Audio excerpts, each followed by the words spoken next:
Hey guys, so today I'm going to be reading Where the Mountain Meets the Moon, Chapter 22. If you haven't seen Chapter 21 yet, I'll link it in the description down below.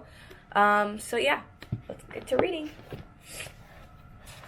Chapter 22. Minli shook herself from the shock. "The king," Minli said. "I can't lose him now." And in a panic, she began to run after the tatered figure. And it was quite a chase. Or it would have been if the beggar hadn't realized he was being followed. He wove in and out around people and bins of rice, each step taking them closer to the unused areas of the city.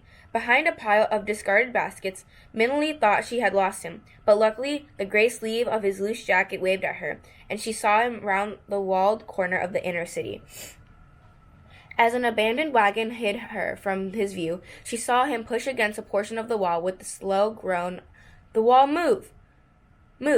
It's a secret door to the inner city," Minli gasped, and she was able to reach it just before it closed completely. With both hands, she pressed hard against it, and the door pushed open. And like a lid of a jewelry box, the door opened into the landscape of radiant colors. The bamboo, pine, and plum leaves seemed to shine in the sun as it carved from emeralds, and the accents of pink and red flowers were like nestled rubies. Steps away from her feet, Minli could see a patterned pathway made of water-worn pebbles. The central jade-green lake mirrored the arching tile roofs of the pavilions, and the rough beauty of large weathered rock sculptures. A winding covered walkway lifted up from the cloudy water like a lotus flower. It could only be the palace garden. But Minli barely noticed this. Instead, she stood with large eyes, staring at the figure in front of her. The beggar was wiping his face with a delicate white cloth, and Minli saw again that he was not an old man at all. In fact, he was younger than Ba. The gray of his hair had wiped away with the cloth as well, and his beard and head were as glossy black as Minli's. His gray rags had been cast off in a pile next to him, and he was clothed in a bright yellow silk of the color of the sun. Intricated dragons and multicolored clouds, the matched and designs of the gold bracelets wore were embroidered on his robes and glittered in the light. There was no doubt that he was the king. Then the king turned around and saw her. At his glance, Minli shrank to the ground in a humble no-toe. "Your Majesty," Minli breathed, and her knees could feel the thumping of her heart in her chest. "Caught," Minli heard him say, and she peeked up to the king, looking at her with the same amused expression he'd had as a beggar watching the people eat the peaches. He shook his head at her, with his eyes twinkling at her. He could have been the young father of one of her village friends. "And by you," he said, "my little benefactor. I knew you were a clever one." "Your Majesty, your Majesty," a chorus of voices came through the air toward them, and Minli could see a parade of servants in the distance running across the zigzagged bridge.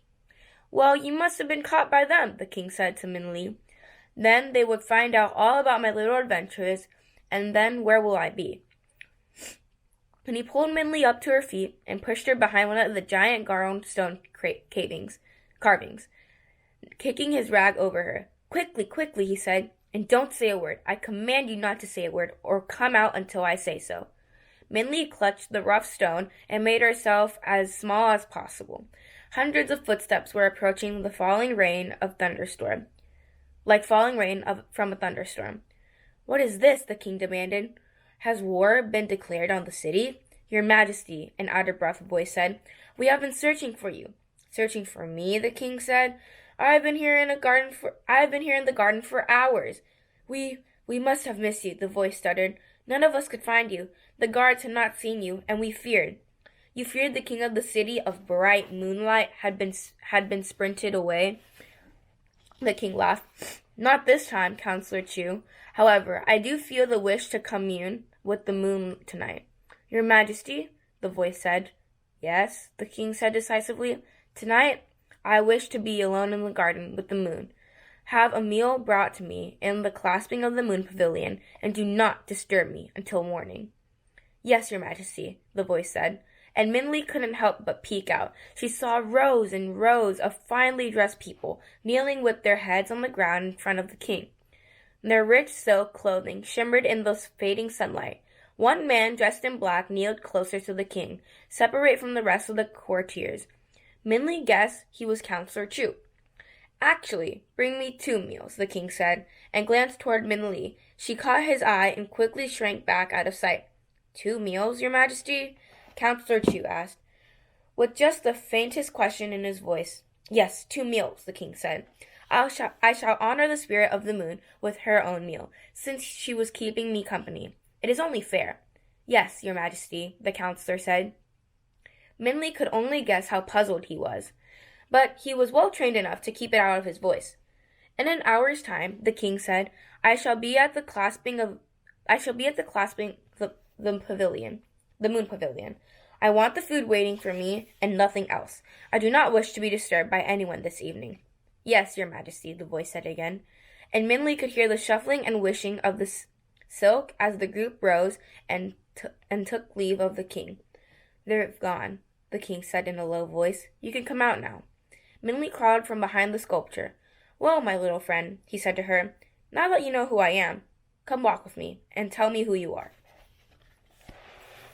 Alright, that was the end of chapter 22.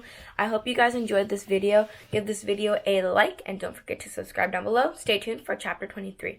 Bye!